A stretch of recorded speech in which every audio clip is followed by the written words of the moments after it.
فرمایا کہ وَقَضَىٰ رَبُّكَ أَلَّا تَعْبُدُوا إِلَّا إِيَّاهُ وَبِالْوَالِدَيْنِ إِحْسَانًا، تیرے رب نے فیصلہ کر دیا ہے، تیرے رب نے فیصلہ کر دیا ہے، مطلب تیرے رب نے حکم دیا ہے، کیا دیا ہے؟ اللہ تعبدوا الا ایہ، دیکھو میرے ساتھ کسی کو عبادت میں نہ ملانا، وبالوالدین احسانا، اور والدین کے ساتھ حسن سلوک کرنا۔ کس حد تک حسن سلوک کرنا؟ اما یبلغن عندک الکبر احدہما او کلاہما، اگر یہ تمہارے والدین میں سے دونوں یا کوئی ایک بڑھاپے کی عمر کو پہنچ جائیں، فلا تقل لہما اف، ان کے لیے اف تک نہ کہو، ولا تنہرہما، ان کو جھڑکی نہ دو، وقل لہما، اور جب ان سے بات کرو، قولا کریما، بہت نرم اور بہت ہی بہترین بات کرو۔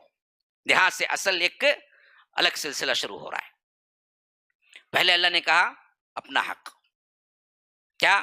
قضا ربک اللہ تعبدوا الا ایہ، دیکھو اللہ کے ساتھ کسی کو شریک نہ کرو، اسی کا حکم تمہیں دیا ہے، اسی پہ عمل کرو۔ نمبر 2، والدین سے حسن سلوک کرو۔ اللہ کے بعد انسانی اعتبار سے، رشتوں کے اعتبار سے کوئی حق رکھتے ہیں والدین دونوں، ہاں، ان دونوں میں فرمایا کہ یبلغن عندک الکبر، یہ لوگ خاص طور پر کب اور مستحق بن جاتے ہیں ادب اور احترام اور ان کی بات ماننے کے؟ جب وہ بڑھاپے پہ پہنچ جاتے ہیں۔ کیسے؟ احدہما او کلاہما، ان دونوں میں کا کوئی ایک یا دونوں بڑھاپے پہ پہنچ گئے، کیونکہ عمومی طور پر دونوں بڑھاپے پہ پہنچتے ہیں، یہ بہت کم لوگوں کو ملتا ہے۔ ماں باپ دونوں بڑھاپے پہ پہنچے، یہ زندگی تک رہیں، خدمت کا موقع ملے، ایسا بہت کم، کوئی ایک اللہ تعالیٰ بلا لیتا ہے پہلے ہی۔ تو اللہ کہتا ہے کہ دونوں بڑھاپے میں پہنچ جائیں یا دونوں میں سے کوئی ایک، تو ان کے ساتھ اس وقت اور زیادہ ان کے ساتھ احترام کرنا۔ کیسے احترام؟ فلا تقل لہما اف، دیکھو اف بھی نہ کہو۔ مفسرین کہتے ہیں کہ اگر اف سے بھی کم کوئی درجہ ہوتا نا، کوئی لفظ ہوتا نا، وہ اللہ تعالیٰ وہاں پر لاتا۔ اف سے کم کوئی لفظ ہی نہیں ہے، تو اللہ کہتا ہے اف نہ کہو کا مطلب کیا ہے؟ مطلب کیا ہے؟ والدین کے سامنے اف بھی نہ کہو کا مطلب کیا ہے؟ جو وہ بات بولے مان لو۔ اف اف کا مطلب کیا ہے بھائی؟ انکار کی ادنا شکل، وہ بھی نہیں کرنا ہے۔ اگر وہ حرام کاری میں نہیں ہے، اگر وہ حلال میں بات کر رہے ہیں اور تمہیں کوئی حکم دے رہے ہیں تو تم کو مان لینا چاہیے۔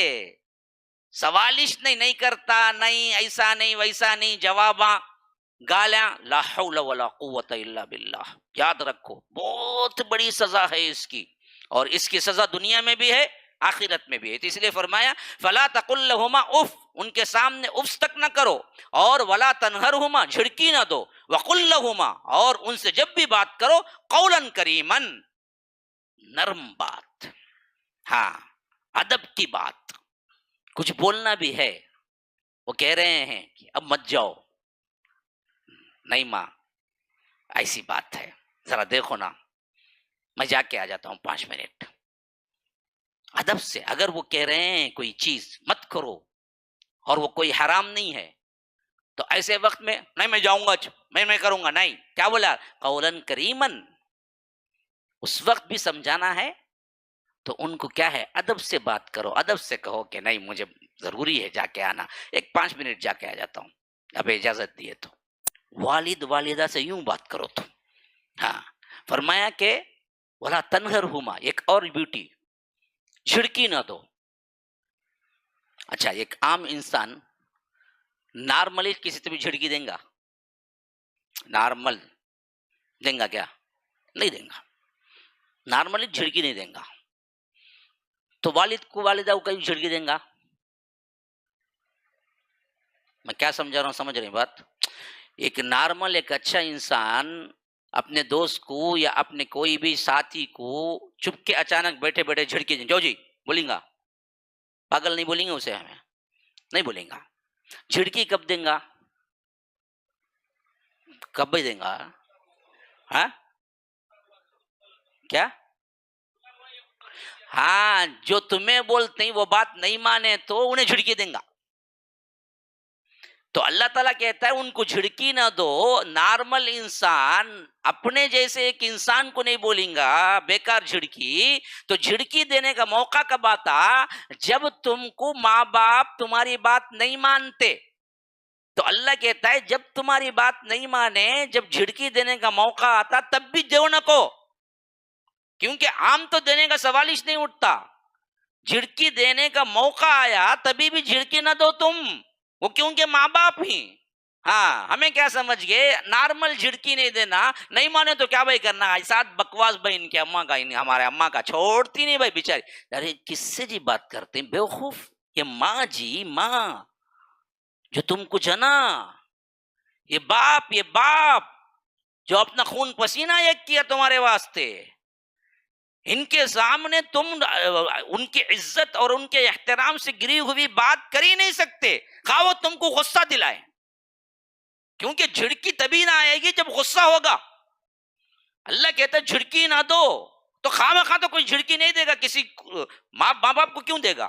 تو دینے کا وقفہ کب آئے گا؟ جب تمہاری بات نہیں چلے گی. جب تمہاری بات نہیں چل رہی ہے اس وقت بھی دو مت. ہاں اچانک چلانے لگتی ہے ماں، اچانک بولتی ہے تیری بہو ایسا کری، تیری بیوی ایسا کری، مان کو چلو کوئی مسئلہ نہیں، ایڈجسٹ کرو. ماں ہے نا جی، وہ ماں اور بہو دونوں ایک ہو جاتے کیا؟ ماں اور بیوی دونوں ایک ہو جاتے کیا؟ نہیں، بیوی ماں ہے. کب دیکھو میری بیوی کو بولتے چلتے بھائی بولیں دے، وہ ان کی عادت، کیا کریں گے، ایڈجسٹ کرنا تیری بات ہے. ہاں کیونکہ وہ تیری ماں ہے، تیری بیوی کی ماں نہیں ہے. بیوی ستا سکتی ہے، بیوی کا معاملہ ہے نا جی، وہ اسے ساس ہے، لیکن ماں تو تیری ہے نا. تو ملا کے جا، تو اپنی بیوی کے لیے ماں کو نہ کاٹ، اپنی بیوی کے لیے ماں سے نہ لڑ لے، اپنی بیوی کے لیے ماں کو نہ گالی دے دے. بہت سے لوگ اس میں بہت بڑا مس میچ کرتے ہیں، دونوں کو اکول سمجھتے ہیں. ارے بیوقوف، وہ بیوی ہے، یہ نہیں تو دوسری نہیں تو تیسری نہیں تو چوتھی نہیں تو پانچویں نہیں تو چھٹی. ماں کو تو پوری زندگی لگا کے بھی دوسری نہیں لا سکتا. تو دونوں کو ایک سمجھا. یہ عظمت اگر ہم سمجھیں گے نا تب جا کے ہمیں ادب احترام آئے گا ماں باپ سے، کہ رب نے کیوں اپنے حکم کے بعد فوری طور پر اللہ تبارک و تعالی نے ماں باپ کا حکم نہیں بلکہ ان کی تفصیل بتائی کہ اما یبلغن عندک الکبر احدهما او کلاهما فلا تقل لهما اف ولا تنهرهما وقل لهما قولا کریما. اتنی تفصیل ابھی نہیں ختم ہوئی، اگلی آیت پھر پڑھو، واخفض لهما جناح الذل من الرحمہ. ہاں اپنے دونوں کندھوں کو یا اپنے پروں کو، جناح اصل میں پر کے لیے استعمال ہوتے ہیں، فرمایا کہ ان پر رحم کرتے ہوئے، انکساری کرتے ہوئے، واخفض لهما جناح الذل من الرحمہ، ان پر رحم اور ان پر انکساری کے ساتھ اپنے کندھوں کو نیچا کر لو. ظلم یہاں مانا ہے کندھے نیچے رکھنا. ہاں نیچا کرو، ان کے سامنے ایسے تناوٹی سے نہ بیٹھو نہ کھڑے ہو، کندھے نیچے رکھ کے بات کرو. جناح الذل من الرحمہ، ان کے ساری سے، ان کے سامنے رحمت سے اپنے کندھوں کو نیچا رکھو. وقل رب ارحمہما، اور ان کے لیے دعا کرتے رہو، کہتے رہو کما ربیانی صغیرہ، کہ اے ہمارے رب ان پر رحم فرما جیسے انہوں نے ہمیں بچپن میں رحم کرم کے ساتھ پالا پوسا ہے. دعا خود کس کا رہا ہے؟ رب العالمین، ماں باپ کے لیے. یا رب کتنا بڑا مہربان ہے، تمہارے ماں باپ کے لیے رب دعا سکھا رہا ہے کہ ان کے لیے یوں دعا کرو، قل رب ارحمہما، اے ہمارے رب ان پر رحم کر، ان دونوں پر. کما ربیانی صغیرہ، کیوں کرنا ہے؟ یاد ہو جائے، ذہن میں بیٹھ جائے کہ انہوں نے ہمیں بچپن میں پالا پوسا جبکہ ہمارے پاس کچھ نہیں تھا. غصے میں ایک مرتبہ کیا ہے، گردن پہ ہاتھ رکھ دیتے، مر جاتا وہاں چنے. ہاں دودھ کو ستاتے وقت غصے میں ایک مرتبہ گردن میں ہاتھ رہی، ہاتھ مر جاتا انہیں، کوئی پوچھنے والا بھی نہیں ہوتا اس. ہاں کتنی مرتبہ کتنی راتیں ستایا، اتنی مرتبہ اٹھ کے دودھ پلایا. تیری ماں نے تجھے اپنے خون کو دودھ بنا کے تجھے پلایا، تجھے بڑا کیا. تیرے لیے رویا، تجھے کھلایا خود بھوکی رہی، تجھے پہنایا خود کو کیا ہے کپڑا نصیب نہ ہوا. یہ ماں ہے، ماں. یہ باپ ہوتے ہیں. ان کو ان کے سامنے تم کیا ہے تناوٹی کرتے ہو، ان کے سامنے تم کھندے اٹھاتے ہو. اسی لیے فرمایا کہ نہیں، وخفض لہما جناح الذل، ان پر رحم کرتے ہوئے، انکساری کرتے ہوئے ان کے آگے جھکے رہو اور ان کے حق میں دعا کرتے رہو کہ پروردگار ان پر رحم فرما، جیسا کہ انہوں نے بچپن میں مجھے محبت اور شفقت سے پالا ہے.